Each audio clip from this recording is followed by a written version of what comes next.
week now, as a matter of fact. So I know it can be a bit overwhelming, but I'm here to tell you there's nothing to worry about.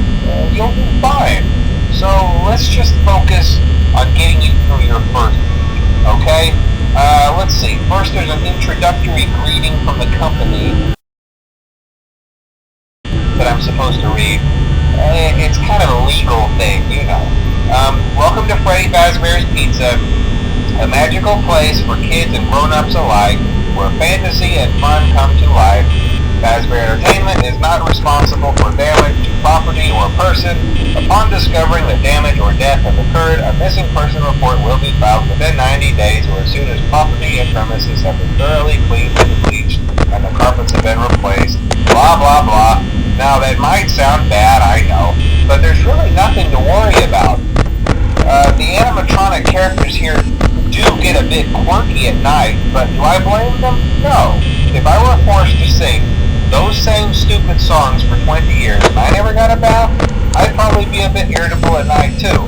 So remember, these characters hold a special place in the hearts of children and we need to show them a little respect, right? Okay. So just be aware, the characters do tend to wander a bit. They're left in some kind of free roaming mode at night. Something about their servos locking up if they get turned off for too long. They used to be allowed to walk around during the day too, but then there was the bite of 87. Yeah, it's amazing that the human body can live without the frontal lobe, you know? Now concerning your safety, the only real risk to you as a night watchman here, if any, is the fact that these characters, if they happen to see you after hours, probably won't recognize you as a person. They'll most likely see you as a metal endoskeleton without its costume on. Now, since that's against the rules here at Freddy Fazbear's Pizza, they'll probably try to forcefully stuff you inside a Freddy Fazbear suit. Now, that wouldn't be so bad if the suits themselves weren't filled with cross-beam, wired, animatronic devices, especially around the facial area. So you can imagine how having your head forcibly pressed inside one of those could cause a bit of discomfort and death. The only parts of you that would likely see the light of day again would be your eyeballs and teeth that pop out the front of the mask. Yeah, they don't tell you these things when you sign up. But hey, first station of the breeze. I'll chat with you tomorrow. Check those cameras and remember to close the doors only if absolutely necessary. Gotta conserve power. Alright, good night.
Interestingly enough, Freddy himself doesn't come off stage very often.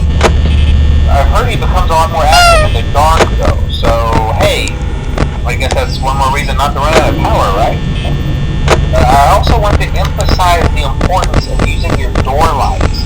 There are blind spots in your camera view, and those blind spots happen to be right outside your doors. So if you can't find something or someone on your cameras, be sure to check the door light.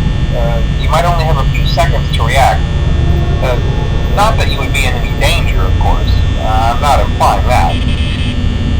Also, check on the curtain in Pirate Cove from time to time. The character in there seems unique in that he becomes more active if the cameras remain off for long periods of time. I guess he doesn't like being watched. I don't know. Anyway, I'm sure you have everything under control. Talk to you soon.